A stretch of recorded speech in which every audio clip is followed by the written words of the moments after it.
بسم الله الرحمن الرحيم الحمد لله نحمده ونستعينه ونستغفره ونؤمن به ونتوكل عليه ونعوذ بالله من شرور أنفسنا ومن سيئات أعمالنا من يهده الله فلا مضل له ومن يضلله فلن تجد له وليا مرشدا أما بعد فقال الله تبارك وتعالى أعوذ بالله من الشيطان الرجيم بسم الله الرحمن الرحيم إن تكفروا فإن الله غني عنكم ولا يرضى لعباده الكفر وَإِن تَشْكُرُوا يَرْضَهُ لَكُمْ وَلَا تَزِرُ وَازِرَةٌ وِزْرَ أُخْرَى ثُمَّ إِلَى رَبِّكُمْ مَرْجِعُكُمْ فَيُنَبِّئُكُمْ بِمَا كُنتُمْ تَعْمَلُونَ إِنَّهُ عَلِيمٌ بِذَاتِ الصُّدُورِ وعن علي رضي الله تعالى عنه قال رسول الله صلى الله عليه وسلم ما منكم من أحد إلا وقد كتب مقعده من النار ومقعده من الجنة قالوا يا رسول الله أفلا نتكل على كتابنا وندع العمل قال اعملوا فكل ميسر لما خلق له أو كما قال رسول الله صلى الله عليه وسلم۔ ایک معمولی اور ایک ادنا مسلمان ہونے کی حیثیت سے ہم سب اس بات کو جانتے ہیں کہ قیامت والے دن اللہ پاک عدل و انصاف کے تقاضوں کو پورا فرماتے ہوئے ہر مجرم کو ہر بندے کو اس بات کا پورا حق دیں گے کہ وہ اپنے بارے میں پوری جرح کر سکے، اپنے بارے میں پوری بحث کا حق ہر مجرم کو اور ہر بندے کو اللہ پاک دیں گے۔ ایک بندہ کھڑے ہو کر یہ کہے گا واللہ ربنا ما کننا مشرکین، اے اللہ میں نے کوئی گناہ نہیں کیا، جو کرامن کاتبین نے لکھا سب غلط لکھا، جو میرا نامہ اعمال ہے اس میں سارے کیے ہوئے گناہ میں نے نہیں کیے ہیں، میں بالکل مجرم نہیں ہوں، میں پاک صاف ہوں۔ اللہ رب العزت انبیاء علیہم الصلوات و تسلیمات کے سامنے ان کی امتوں کو کھڑا کر کے اللہ پاک پوچھیں گے یہ ہمارے نبی ہیں، پہچانتے ہو؟ جی ہاں پہچانتے ہیں۔ انہوں نے میرے احکامات پہنچائے تھے؟ بالکل نہیں پہنچائے۔ انہوں نے تمہیں گناہوں سے روکا تھا؟ جی بالکل نہیں روکا۔ اللہ پاک نے چونکہ عدل و انصاف کے تقاضوں کو پورا کرنا ہے، حالانکہ اللہ ایک چیز کو جانتے ہیں، ایک چیز لکھی ہوئی موجود ہے، لیکن اللہ پاک موقع دیں گے ہر بندے کو جو وہ کہنا چاہتا ہے وہ کہہ سکتا ہے۔ انبیاء علیہم الصلوات و تسلیمات سے پوچھیں گے یوم یجمع اللہ الرسل فیقول ماذا اجبتم، یہ تمہاری امتیں تو انکار کر رہی ہیں، تم نے محنت کی تھی، کیا جواب دیا تھا؟ انبیاء علیہم الصلوات و تسلیمات اپنی امتوں پر بڑے مہربان ہوتے ہیں، آج کے دن کہہ سکتے ہیں کہ اے اللہ یہ سارے جھوٹ بولتے ہیں اور میں نے ان کو تیرا سارا پیغام پہنچا دیا تھا، لیکن انبیاء علیہم الصلوات و تسلیمات محبت کی وجہ سے ان کے خلاف گواہ بننا پسند نہیں فرمائیں گے اور فرمائیں گے لا علم لنا انک انت علام الغیوب، اے اللہ آپ جانتے ہیں، جو کچھ ہے آپ جانتے ہیں۔ پورا موقع ملے گا۔ کوئی نبی کے بارے میں کہے گا اس نے نہیں پہنچایا، کوئی اپنے گناہوں کے بارے میں کہے گا میں نے گناہ نہیں کیا، یہاں تک ایک بندہ اللہ کے سامنے کھڑے ہو کر یہ کہے گا او تقول لو ان اللہ ہدانی لکنت من المتقین، اے اللہ ٹھیک ہے میں نے گناہ کیے ہیں، میں دین پر نہیں چلا ہوں، لیکن اس میں میرا کوئی قصور نہیں، آپ قدرت والے تھے، آپ چاہتے مجھ سے زبردستی سارے دین پر عمل کروا لیتے، آپ چاہتے زبردستی مجھ سے نمازیں پڑھوا لیتے، آپ کی قدرت تھی، آپ نے بار بار اپنی قدرت قرآن پاک میں ظاہر کی تھی، ان اللہ علی کل شیء قدیر، اللہ ہر چیز پر قادر ہے۔ اے اللہ جب آپ ہر چیز پر قادر تھے تو آج مجھ سے کیوں پوچھتے ہیں کہ میں نے یہ دین پر عمل کیوں نہیں کیا اور میں گناہ کیوں کر کے آیا ہوں؟ اگر آپ کو قدرت تھی اور یقیناً آپ کو قدرت تھی تو میرا کوئی قصور نہیں ہے۔ مجھے اگر آپ نے زبردستی دین پر کھڑا کر دیا ہوتا تو میں دین پر چلنے والا بن جاتا، اگر مجھ سے زبردستی گناہوں کو بچا لیا ہوتا تو میں کوئی گناہ میرے پاس نہ ہوتا۔ میں نے کیا سب کچھ ہے لیکن اس میں قصور میرا کوئی نہیں ہے۔ یہ بات بھی اسی وجہ سے کہ آج اللہ پاک نے ہر ایک کو جرح کا موقع دینا، یہ عذر نہیں ہے، یہ بھونڈی باتیں ہوں گی، لیکن چونکہ اللہ پاک ہر مجرم کو موقع دیں گے کہ جو چاہنا کہنا چاہتے ہو کہہ لو۔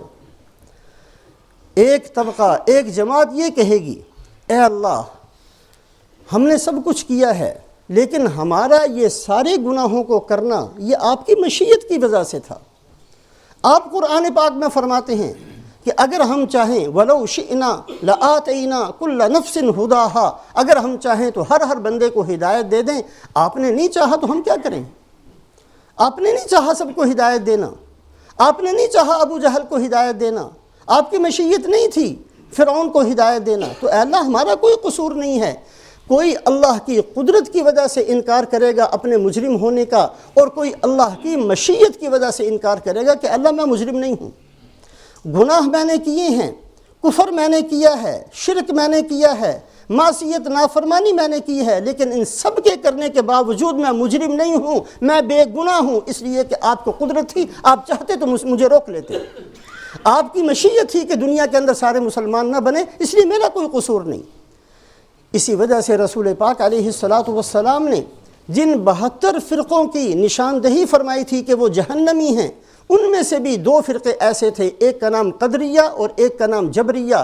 قدریہ کا کہنا یہ تھا تقدیر کوئی چیز نہیں ہے، قدرت ہے ہی نہیں، دنیا کے اندر کوئی بادشاہ نہیں چاہتا کہ اس کی نافرمانی ہو، لیکن وہ مجبور ہے بیچارہ، اس لیے نافرمانی ہو جاتی ہے۔ اللہ پاک بھی معاذ اللہ کو بھی قدرت نہیں ہے، اس لیے تو اللہ کی نافرمانی ہوتی ہے۔ اگر اللہ کو قدرت ہوتی تو اللہ روک دیتے۔ اللہ کی قدرت کا انکار کیا، قضاء اور قدر کا انکار کیا، اور یہاں تک ان بدبختوں نے کہہ دیا کہ اللہ پاک کو تو پتہ ہی نہیں ہوتا بندے کرتے کیا ہیں۔ یہ کفر، یہ گناہ، یہ گمراہی اللہ کے نبی صلی اللہ علیہ وسلم نے بتائی تھی، یہی وہ شیطانی خیال، اور یہی وہ جو انسان کے دماغ کے اندر شیطان وسوسے ڈالتا ہے، یہ وہی چیز کہ اللہ کو قدرت ہے، اللہ چاہیں تو ہم سے کروا سکتے ہیں، ہم نہیں کرتے، ہمارا کوئی قصور نہیں ہے۔ اور دوسرا طبقہ ایسا پیدا ہوا جنہوں نے کہا کہ انسان کچھ نہیں کر سکتا، جو چاہتے ہیں اللہ ہی کرتے ہیں۔ جیسے ایک درخت ہے اس پر پھل آتا ہے، ایک درخت ہے اس پر پھل نہیں آتا، جو بے پھل کا درخت ہے ہم اس کو ملامت نہیں کرتے ہیں، جس پر پھل آتے ہیں اس کو شاباش نہیں دیتے، اس لیے کہ وہ بے بس ہیں۔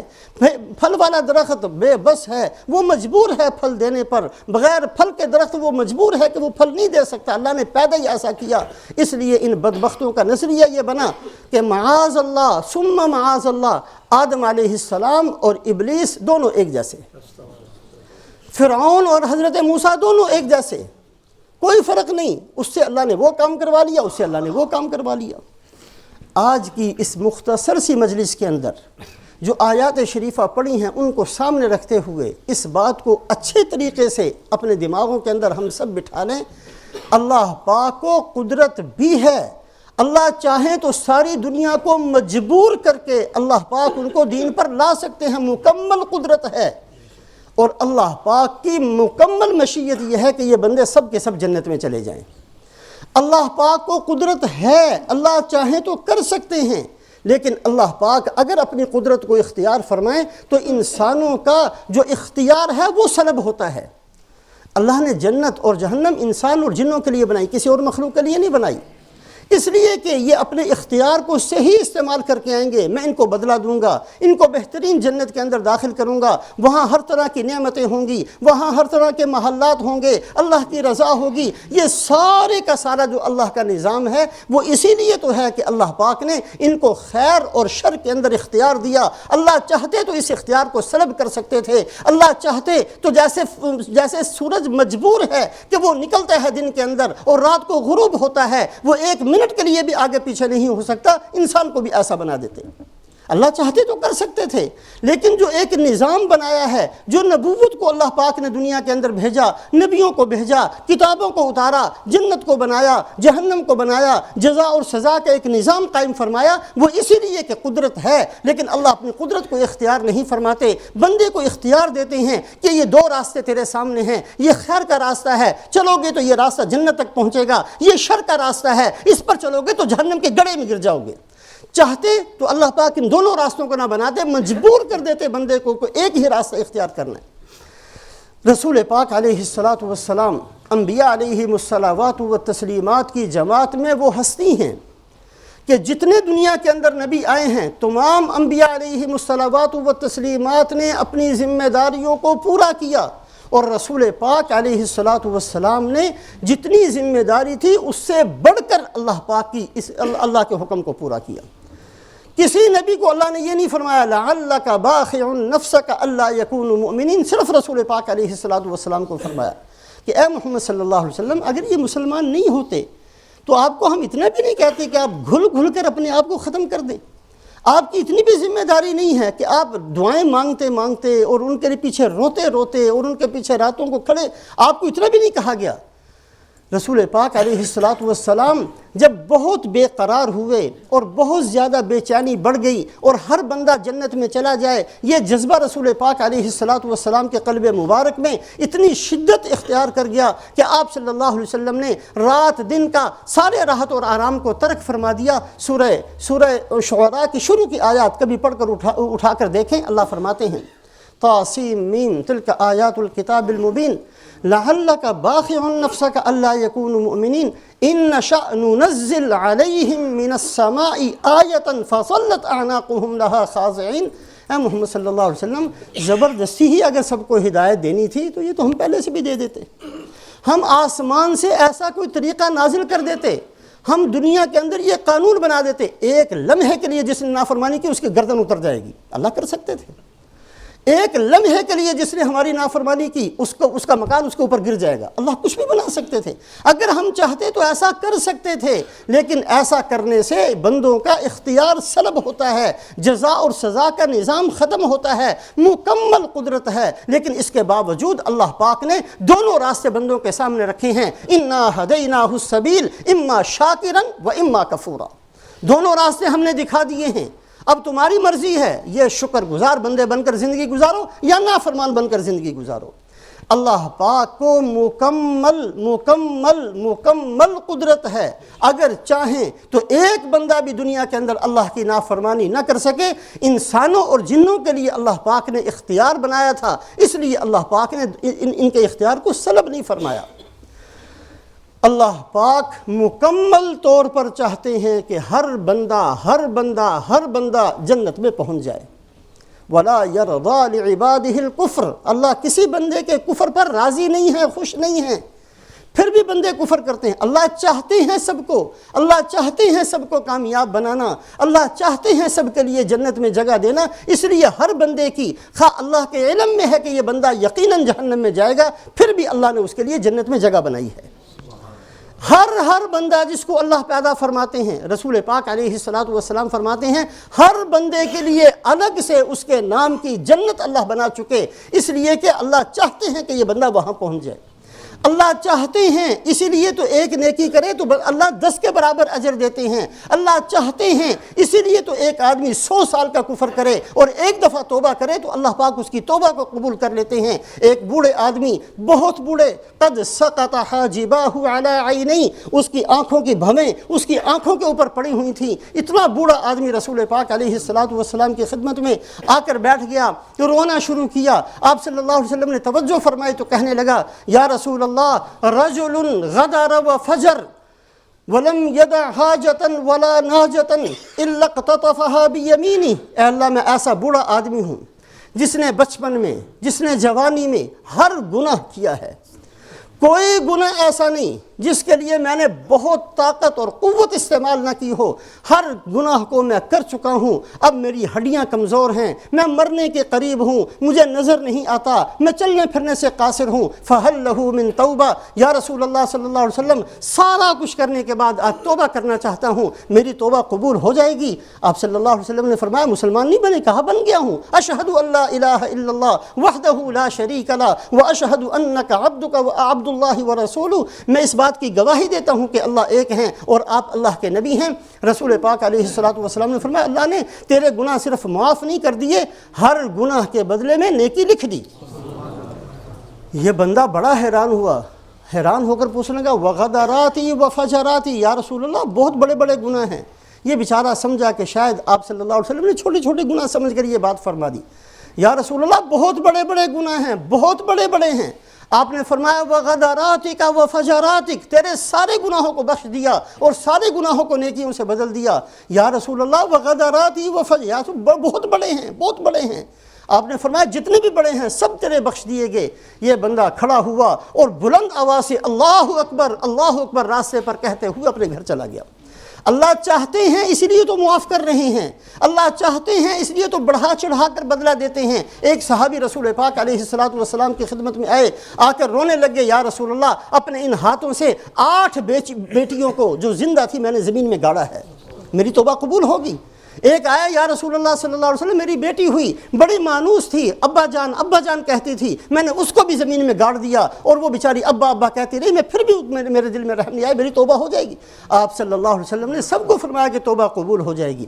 اللہ چاہتے ہیں، ہر بندے کو بخشنا چاہتے ہیں، ہر بندے کو جنت دینا چاہتے ہیں، ہر بندے کو کامیاب دیکھنا چاہتے ہیں، ہر بندے کو اپنا مقرب بنانا چاہتے ہیں، ہر بندے کو اللہ پاک بہت نعمتیں دینا چاہتے ہیں، لیکن اللہ پاک کا قاعدہ اور قانون اور اصول یہی ہے کہ جو بندہ اللہ کی طرف چلے گا اللہ اس کی طرف دوڑ کر متوجہ ہوں گے، جو نہیں چلے گا اللہ نہیں توجہ فرماتے۔ یہ اللہ کی عادت ہے، اللہ بے نیاز ہیں، قدردان بہت ہیں۔ ایک قدم چلو گے، من اتانی یمشی اتیتہ ہرولۃ، چل کر آؤ گے میں دوڑ کر تمہاری طرف متوجہ ہوں گا، لیکن اگر کوئی نہیں چلے گا تو اللہ پاک زبردستی نہیں کریں گے۔ اللہ کا دین بہت بلند ہے۔ حضرت موسیٰ علیہ الصلوۃ والسلام نے ایک دفعہ دعا مانگی، یا رب، یہ لفظ کہا یا رب، اللہ پاک کی طرف سے جواب آیا لبیک یا موسیٰ۔ حضرت موسیٰ علیہ السلام حیران ہو گئے، اللہ آپ اتنے بڑے اللہ اور مجھے کہیں یا لبیک کہہ کر مجھے جواب دیں۔ اے اللہ آپ نے لبیک کہہ کر مجھے جواب دیا؟ اللہ فرماتے ہیں ہاں لبیک کہہ کر جواب دیا۔ اے اللہ یہ آپ نے مجھے کلیم اللہ بنایا، مجھے نبوت دی، اتنا بڑا نبی، مجھے اتنا بڑا منصب دیا، اس وجہ سے آپ نے مجھے لبیک کہا؟ فرمایا نہیں، میرا کوئی بھی بندہ قیامت تک یا رب کہہ کے کہے گا میں اس کو لبیک کہہ کر ہی جواب دیتا ہوں۔ اللہ بخشنا چاہتے ہیں، دینا چاہتے ہیں، ایک نہیں ہزاروں واقعات ہیں، لیکن اسی کو بخشتے ہیں، اسی کو دیتے ہیں جو چلے تو صحیح اپنے گھر سے، جو ارادہ تو کرے، جو نیت تو کرے، جو اپنی رضا اور رغبت کو ظاہر تو کرے، اللہ کے سامنے ہاتھ تو اٹھائے۔ جو بندہ ہاتھ اٹھاتا ہے، جو بندہ ایک قدم چلتا ہے، جو ارادہ کرتا ہے، اللہ پاک ضرور مدد فرماتے ہیں۔ دو چیزیں الگ الگ ہیں۔ ایک یہ ہے کہ بندے سے گناہ ہو جائیں، چھوٹا ہو بڑا ہو، ایک دفعہ ہو 1000 دفعہ ہو، بندے سے غلطی ہو گئی۔ جس بندے سے کوئی بھی گناہ ہو گیا، بڑا ہو گیا چھوٹا ہو گیا، ایک دفعہ ہوا 1000 دفعہ ہوا، لاکھ دفعہ ہوا، اللہ غفار لمن تاب ہیں، اللہ ضرور اس کی بخشش کر دیتے ہیں۔ بندہ توبہ کرے اللہ معاف کر دیتے ہیں۔ کتنا ہی گناہ ہوا، جتنا بڑا گناہ ہوا، باز آ ہر سے آنچے ہستی باز آ، این درگہ ماں درگہ نومیدی نیس، گر 100 بار توبہ شکستی باز آ۔ 100 دفعہ بھی توبہ کر کے توڑ چکے ہو پھر بھی آ جاؤ، پھر بھی بخش دیں گے، اللہ بخش دیتے ہیں۔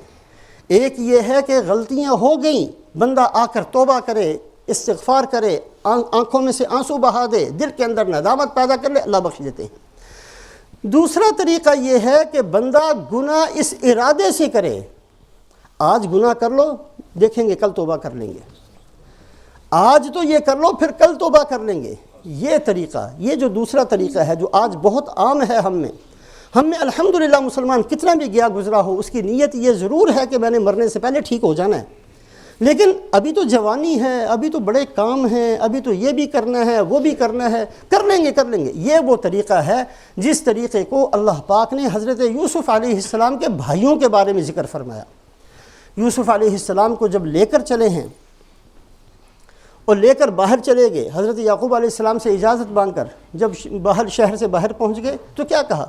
اقتلوا یوسف او اطرحوه ارضا یخل لکم وجہ ابیکم وتکونوا من بعدہ قوما صالحین۔ آج تو اس کو قتل کر دیتے ہیں، کسی کنویں میں ڈال دیتے ہیں، کسی جگہ پر چھوڑ آتے ہیں، کوئی بھیڑیا کھا جائے گا، کہیں مر جائے گا، ختم ہو جائے گا، یہ باپ کی جو اس کی طرف توجہ ہے وہ ختم ہو جائے گی، اس کو آج تو اس کا کام کر دیں۔ وَتَكُونُوا مِن بَعْدِهِ قَوْمًا صَالِحِينَ، بعد میں جا کر توبہ کر لیں گے، استغفار کر لیں گے، ٹھیک ہو جائے گا مسئلہ سارا۔ اس پلان کے ساتھ، اس پروگرام کے ساتھ گناہ کرنا، اللہ اس کو بھی معاف کر دیتے ہیں، لیکن ہوا کیا ہے؟ حضرت یوسف علیہ السلام کے بھائیوں کے ساتھ ہوا کیا ہے اس کو سامنے رکھیں۔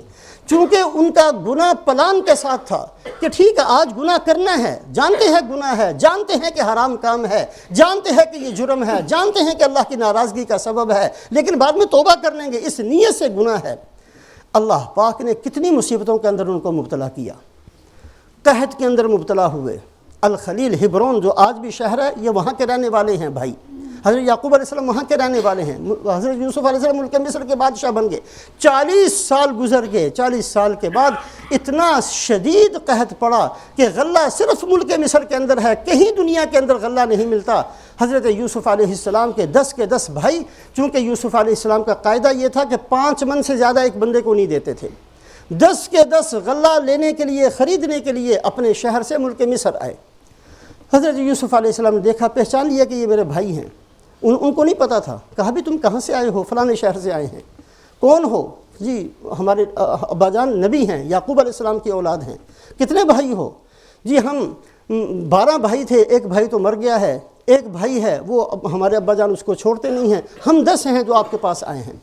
اچھا چلو ٹھیک ہے، تمہیں غلہ دیتا ہوں، غلہ لے جاؤ، آئندہ اگر آنا ہو تو اس بھائی کو جس کو چھوڑ کر آئے اس کو ساتھ لے کر آؤ گے تو غلہ ملے گا، ورنہ نہیں ملے گا۔ اب یہ چلے گئے۔ حضرت یوسف علیہ السلام نے جو قیمت لے کر آئے تھے وہ قیمت بھی واپس کر دی، غلہ بھی دے دیا۔ قحط اتنا تھا کہیں غلہ نہیں ملتا تھا، پھر آئے، دوبارہ آئے۔ اب بڑی مشکل سے حضرت یعقوب علیہ السلام سے بنیامین کو ساتھ لے کر آئے۔ حضرت یوسف علیہ السلام نے ان کو بتا دیا کہ میں تمہارا بھائی ہوں، باقیوں کو نہیں بتانا، اور کسی طریقے سے ان کو اپنے پاس رکھ لیا۔ اس کی تفصیل قرآن پاک کے اندر ہے۔ تیسری دفعہ پھر قحط پڑا، پھر وہ آئے، اور تیسری دفعہ جو آئے ہیں اس کو اللہ نے قرآن میں کس انداز سے بیان فرمایا؟ فَلَمَّا دَخَلُوا عَلَيْهِ قَالُوا يَا أَيُّهَا الْعَزِيزُ مَسَّنَا وَأَهْلَنَا الضُّرُّ وَجِئْنَا بِبِضَاعَةٍ مُزْجَاةٍ فَأَوْفِ لَنَا الْكَيْلَ وَتَصَدَّقْ عَلَيْنَا إِنَّ اللَّهَ يَجْزِي الْمُتَصَدِّقِينَ۔ اے یوسف، قحط نے تو ہماری کمر توڑ دی ہے، ہم تیسری دفعہ آئے ہیں، پہلے تو ہم قیمتیں لے کر آئے، ایک دفعہ قیمت لے کر آئے، آپ نے احسان کیا، واپس کر دی، ہم بھیک مانگنا پسند نہیں کرتے، ہم نبی کی اولاد ہیں۔ دوسری دفعہ آئے ہیں، پھر بھی آپ نے ہم سے کوئی پیسہ نہیں لیا، اب ہمارے پاس تو دینے کے لیے قیمت بھی نہیں ہے۔ یہ دیکھیں، ہم اپنے گھر کا استعمال شدہ سامان، یہ برتن، یہ کپڑے، جو کچھ ہمارے پاس تھا، ہمیں پتہ ہے کہ یہ آپ کے غلے کی قیمت نہیں بن سکتی، لیکن جو کچھ ہم سارا کچھ جمع کر کے آپ کے پاس لے آئے ہیں، قحط سے بہت پریشان ہو چکے ہیں، ان کو رکھ لیجئے، وتصدق علینا، اور ہمارے اوپر بطور صدقہ کے ہمیں کوئی غلہ دے دیں۔ اب تیسری دفعہ حضرت یوسف علیہ السلام نے فرمایا کہ تم جانتے ہو تم نے کیا کیا تھا؟ اچھا، انک لانت یوسف، آپ یوسف ہے، لمبا قصہ۔ جو بندے کہنا ہے، جو بندے پلان بنا کر کہ آج گناہ کر لیں کل توبہ کریں گے، آج گناہ کر لیں کل توبہ کریں گے، اس بات کو یاد رکھیں۔ اللہ کی عادت شریفہ یہ ہے کہ جو بندے اس انداز سے زندگی گزارتے ہیں وہ مصیبتوں کا شکار ہوتے ہیں، نہیں نکل سکتے مصیبتوں سے۔ نبی کی اولاد ہونے کے باوجود حضرت یعقوب علیہ السلام کی دعائیں ان کے ساتھ تھیں، وہ نبی کی اولاد تھے، اس کے باوجود مصیبتوں کا شکار ہوئے، قحط کے اندر مبتلا ہوئے، مجبور ہو کر حضرت یوسف علیہ السلام کے پاس بار بار آنا پڑا۔ جو بندے پلان بنا کر، اللہ بہت غفور الرحیم ہے، کوئی شک نہیں ہے، غلطی ہو جائے ایک دفعہ نہیں 1,00,000 دفعہ بھی ہو جائے تو اللہ بخش دیتے ہیں، لیکن جو پلان بنا کر غلطیاں کرتے ہیں، مجھے پتہ ہے کہ یہ جرم ہے لیکن میں آج کروں گا کل توبہ کروں گا، جو اس انداز سے چلتے ہیں وہ مصیبتوں سے نہیں نکلتے۔ ان کی زندگیاں مصیبت بنتی ہیں، ان کی رات دن مصیبت بنتی ہے، ان کے گھروں کے اندر مصیبتوں کے انبار آتے ہیں۔ یہ عادت شریفہ اللہ پاک کی، اللہ کے لیے اس عادت شریفہ کو سمجھیں اور یہ پلان بنا کر جو غلط زندگی گزارنے کے طریقے ہیں اس کو چھوڑیں۔ ہم مسلمان ہیں، مسلمانوں سے غلطیاں ہوں گی، اللہ معاف کریں گے، 1,00,000 دفعہ، کروڑ دفعہ، ارب دفعہ بھی معاف کریں گے، لیکن غلطی ہو جائے معافی مانگنا یہ مسلمان کا طریقہ ہے۔ لیکن غلطی کرنا اس نیت سے کہ کل میں توبہ کروں گا، یہ مسلمان کا طریقہ نہیں ہے، یہ نہیں ہونا چاہیے۔ ایک غلطی تو ہمارے اندر یہ ہے کہ ہم میں سے بہت سارے بندے کہ کل ٹھیک ہو جائیں گے، کل ہو جائیں گے، کل کر لیں گے، کل توبہ کر لیں گے، بہت سارے گناہ کرتے چلے جاتے ہیں۔ ہم سب جانتے ہیں، اگر تجزیہ کریں تو ان میں سے کتنوں کو توفیق ملتی ہے اور کتنوں کو نہیں، یہ ایک الگ بحث ہے۔ دوسری چیز یہ ہے کہ ہم جانتے ہیں کہ یہ اچھا کام ہے، لیکن ابھی بہت سارے مسائل ہیں، ابھی اس کو نہیں کر سکتے۔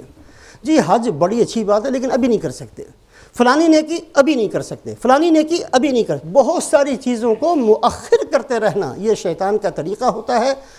حضرت میسرہ ابن مسروق رضی اللہ تعالیٰ عنہ ایک صحابی ہیں، اپنا قصہ بیان کرتے ہیں۔ رسول پاک علیہ الصلاۃ کی عادت شریفہ تھی حج کے منا کے اندر، حج کے دنوں میں مکہ مکرمہ میں ایک ایک قبیلے کے پاس چلے جاتے ہیں۔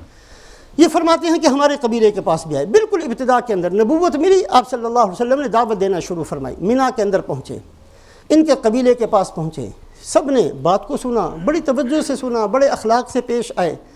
میسرہ ابن مسروق کہتے ہیں کہ میرے دل کے اندر بار بار یہ بات ابھرتی رہی کہ یہ ہیں نبی، سچے نبی ہیں، ان کی بات مان لینی چاہیے، لیکن اکیلا فیصلہ نہیں کر سکتا تھا۔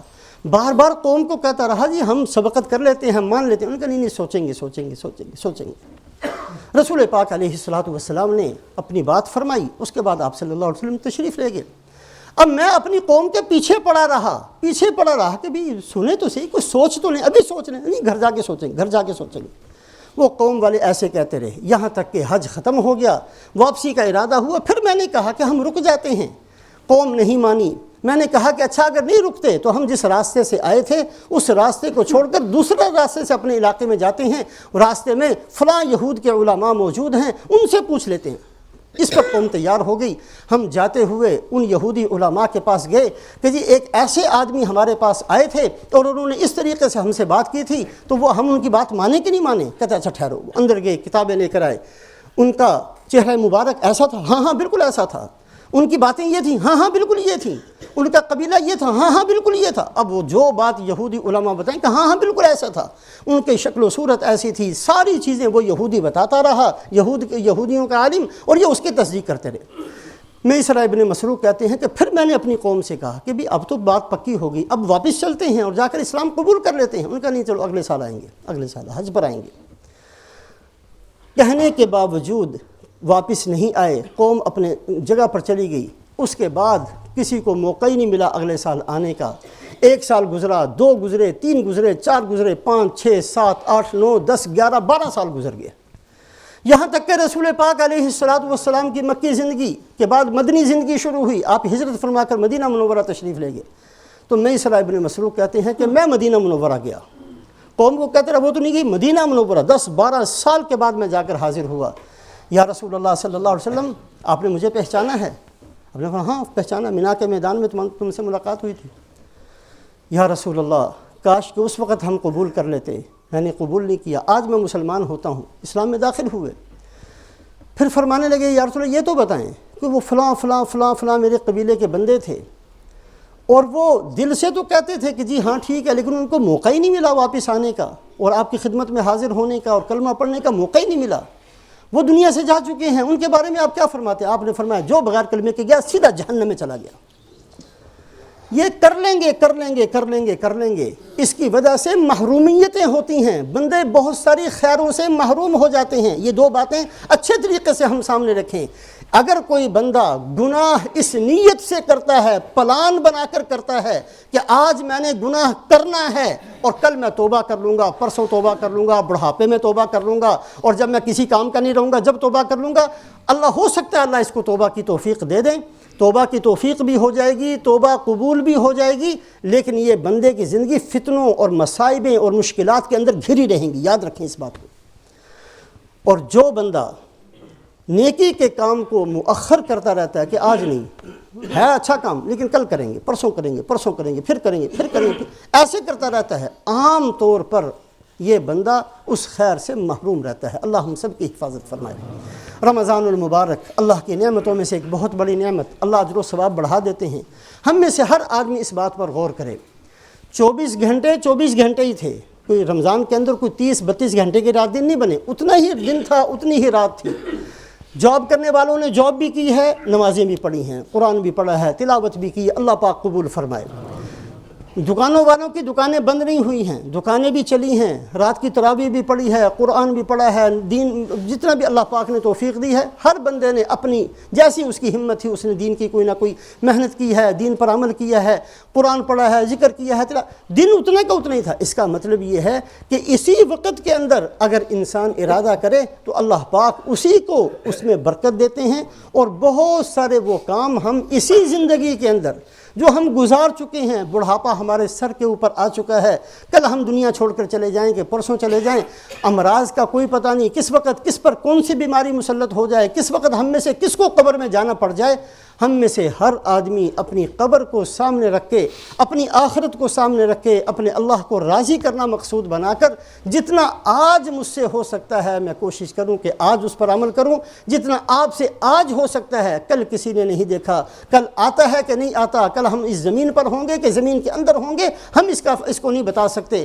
آج میرے پاس وقت ہے، آج میرے پاس وقت ہے، آج آپ کے پاس وقت ہے، آج ہم اللہ کو راضی کر سکتے ہیں، آج ہم قبر کو بنا سکتے ہیں، آج ہم دنیا سے کلمہ پڑھتے ہوئے جا سکتے ہیں، آج ہم دعائیں مانگ سکتے ہیں، آج ہم ذکر کر سکتے ہیں، آج ہم تلافی کر سکتے ہیں اپنے گناہوں کی جو ہم کر چکے ہیں، آج ہم تلافی کر سکتے ہیں ان حقوق العباد کی جو ہماری طرف سے کسی پر ظلم ہوا ہے، زیادتی ہوئی ہے، کسی کو برا بلا کہا ہے، کسی کا مال دبایا ہے، کسی کے ساتھ زیادتی کی ہے، آج اسے معافی کروا سکتے ہیں۔ یہ ساری چیزیں ختم ہو جاتی ہیں جس وقت فرشتہ آ کر جان نکالنے کے لیے آ جاتا ہے، اس وقت پھر بندے کی توبہ بھی قبول نہیں ہوتی۔ آپ صلی اللہ علیہ وسلم نے فرمایا، اللہ پاک ان اللہ یبسط یدہ، اللہ اپنے ہاتھ کو پھیلا کر رکھتے ہیں تاکہ توبہ کرنے والے آئیں اور توبہ قبول کریں، ما لم یغرغر، جب تک بندے کا آخری سانس جو نکلنا شروع ہوتا ہے اور غرغرے کی حالت ہوتی ہے تو اللہ پاک فرماتے ہیں کتاب بند کر دو، بس اب جو کر لیا کر لیا، اچھا کیا تو اچھا کیا، برا کیا تو برا کیا۔ توبہ اس وقت توبہ بھی قبول نہیں ہوتی۔ اس سے پہلے اللہ ہم سب کو عمل کی توفیق نصیب فرمائے۔ ان مبارک لمحات کے اندر جو چند باقی ہیں اس کے اندر اللہ سے دعائیں بھی کریں کہ اللہ ہم بے بس ہیں، آپ ہمارے ساتھ رحم کا معاملہ فرمائیں، اور پختہ ارادہ اور عزم بھی کریں کہ انشاءاللہ ہم نے اپنی زندگیوں کو بدلنے کا ارادہ کرنا ہے، ہم نے مسلمان بن کر جینا ہے تاکہ ہمیں مسلمان بن کر مرنا اللہ ہمارے لیے مقدر فرما دے۔ اللہ ہم سب کو عمل کی توفیق نصیب فرمائے۔